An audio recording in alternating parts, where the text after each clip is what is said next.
all kinds of stuff. But and it's always different. Every day's different, which I love. Yeah, I wouldn't want to teach like, say if you did like some of the public speaking teachers, they'll teach like 6 public speaking classes. But I have 5 different classes I teach during the day, and I'm jazzed about all of them. Even 30 years later, I'm totally jazzed about teaching. Yeah, that's great. So now, my last question is: what advice do you have for students who are interested in pursuing this career? Okay, well, I actually was writing out this little thing. What I do with it? Aha! I wrote, because I was thinking about you coming, and I started thinking about it, and I wrote down some ideas, and I thought, okay, this is really good advice. I'm going to give it to my class too.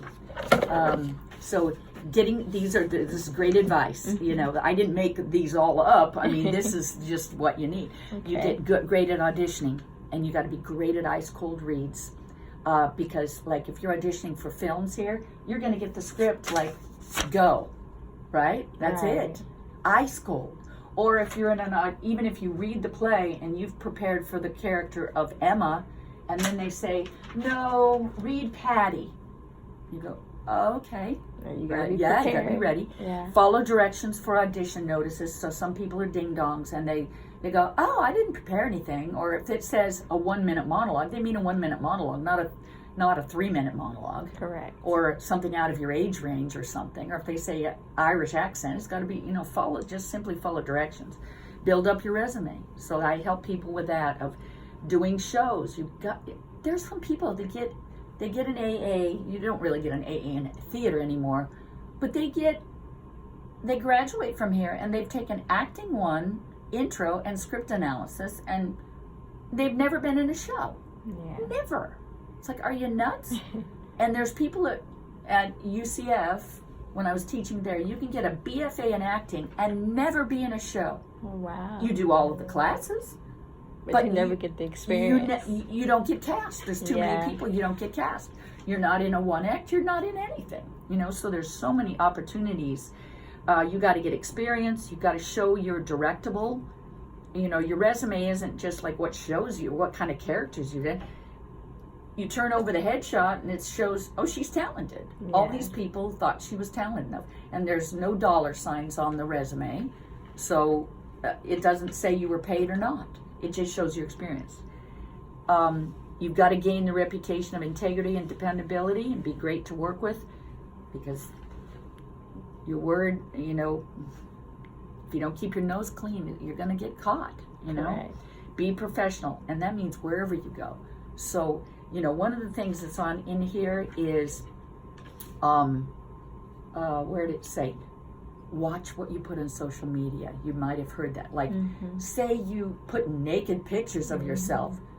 Directors check, and potential employers, like at a restaurant or someplace where you're going to work, they check your Facebook. And if you got and you got naked pictures, you holding a beer or something like that, they're going to go, she's a wacko, So you watch what you put on social media. You don't rail on Trump or something. It's like, no, or like anti-Jewish or no. It's like, be careful.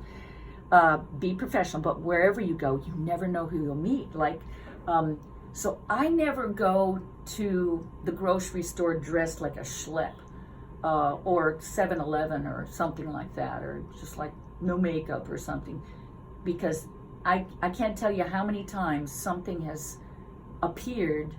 Like, you meet somebody, like say you go to an art festival, you run into a guy Bob, and then he's with his girlfriend, and then goes, oh, hi, what do you do, Kathy? It's like, well, I run my own production company. Oh, really? I'm an actress. And you give them your card, or you keep in touch with people. You never know who you're going to meet. Right. So I always dress like a vocal coach. I dress nice wherever I go. Be nice to everyone. This is big, including the crew and the check-in staff. So one of them might refer you because they remember you, and they would definitely remember you if you were a little snit. We just had that, I don't know if you heard about it, but we had that director of he was the casting director for Disney. Okay. And he came for a workshop a couple of Saturdays ago. It was wonderful. And it was auditioning for, not Mickey Mouse and Minnie Mouse, but auditioning for musical parts and playing musical roles, you know, Frozen and people like that. And they, he checks with the check-in person if somebody acted like a little snit outside and was like, well, wait, my turn. It's like, and treated him lousy. He said, who was nice? You know, who's nice? And they have a camera. They have a camera outside the door. They're seeing you in the waiting room, acting like a dope or being... They want to see what kind of person you're like to work with. That you're a nice person. But, and he told us a couple of stories about how somebody, they were mean to the costumer or their makeup girl or something like that, and it gets back, and people don't want to work with you. So, and then they hear stuff, and you'd be amazed of how many referrals. I teach my actors how to market themselves, and I teach voiceover, and I could tell you so many stories of how it was just strange of how I got work, or I got my actors work. I went to dinner with a friend, with one of my students, and she brought her husband. Her husband, I said, well, what do you do? And he said, I work for Channel 9, I'm in finance. And he knew what I did because I taught her voiceover. And he literally said, I overheard in the break room today that they need somebody to play a role that is Mother Nature. Oh, wow. And he said, do you have any actors that you can refer? I said, yes. And he said, here's my card. Get that card to several people. And they had to follow up on it, right? I've gotten jobs in the weirdest way because people know I know dialects. So this one lady that I know from my church, she was walking through, she's a choreographer at Disney. She was walking through the entertainment office, and she went by somebody's desk, their cubicle, and they were saying, gosh, we need somebody that can do a Polish accent. She stopped and she goes, this girl at my church does accents. They go, do you have her number? She had the church directory in her office. What are the chances I got the job? That was just one of many weird ways that it wasn't what I pursued. I put myself out there, but yeah. But your referrals is how you get jobs. And you do a great job in a show, people will remember you. They'll go, I know this girl Alyssa, she was in this show with me, she's great, give her a call. Yeah, you'd be amazed. Get letters of recommendation from people you've trained with, but it has to be over a year. So if somebody's just had one class, and if you're ever in a show, I mean, you should get a letter now from Breslinger. Breslinger, is that his name? Brillinger. Get a letter of him before he forgets you, right? Yeah, because you can use it to in the future to get into an academy or a theater company or something where you need letters of recommendation.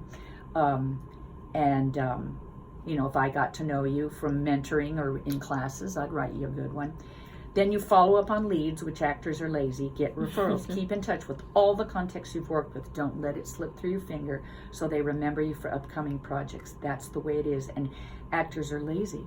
So they meet somebody and they even got their business card or their website and they've stuffed it in their pocket and never looked at it again. They're lazy.